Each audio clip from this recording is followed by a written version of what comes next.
নমস্কার, আপনারা দেখছেন রূপম টিভি। তৃণমূলের বিধায়ক মনোরঞ্জন ব্যাপারী তার পার্টি অফিসে ভাঙচুর। এবার পার্টি অফিসে ভাঙচুর করলো কে? সিপিআইএম না, বিজেপি না, সিপিআইএম বিজেপি নয়, তার দল তৃণমূল, তারই পার্টি অফিস ভাঙচুর করে দিল। আমি বলছি না এ কথা বলছেন খোদ মনোরঞ্জন ব্যাপারী বিধায়ক। এ কথা বলছেন বিধায়ক, বলছেন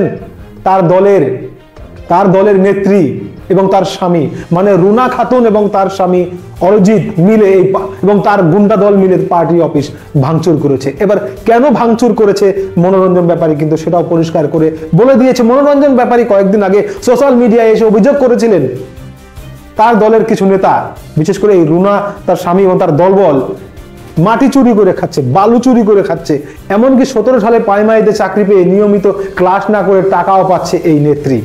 তারপর থেকে একটা হুমকি আসছিল মনোরঞ্জন ব্যাপারীর ওপর। মনোরঞ্জন ব্যাপারী সরাসরি ফেসবুকে বা সোশ্যাল মিডিয়ায় এটাও বলেছিলেন তার উপর কিন্তু আক্রমণ হতে পারে। তাই সত্যি হলো, পার্টি অফিস ভাঙচুর, ভেতরে চেয়ার টেবিল কাঁচ জানালা ভেঙে চুরমার। পরিস্থিতি দেখুন, তৃণমূলকে পেটাচ্ছে। তাহলে 2024-এর আগে কিন্তু অনেক অ্যাকশন হবে তৃণমূলের মধ্যে। তো যাই হোক, মনোরঞ্জন ব্যাপারী কিন্তু এ বিষয়ে অভিযোগ জানিয়েছেন। তিনি জানাচ্ছেন দলের নেত্রী এগুলো কি প্রশ্রয় দিচ্ছেন, গুন্ডাদের কি প্রশ্রয় দিচ্ছেন। মনোরঞ্জন ব্যাপারী সোজা বলেছেন তিনি অন্যায়কে প্রশ্রয় দেন না কোনোভাবেই।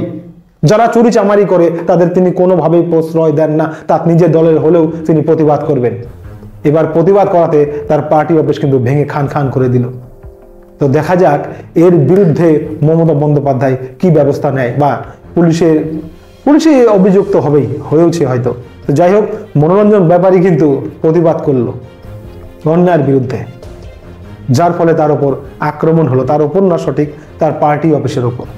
তাহলে ভাবুন, সাধারণ বিরোধী যারা তারা প্রতিবাদ করলে কি অবস্থা হতো। খবর ভালো লাগলে সাবস্ক্রাইব, লাইক, শেয়ার করবেন।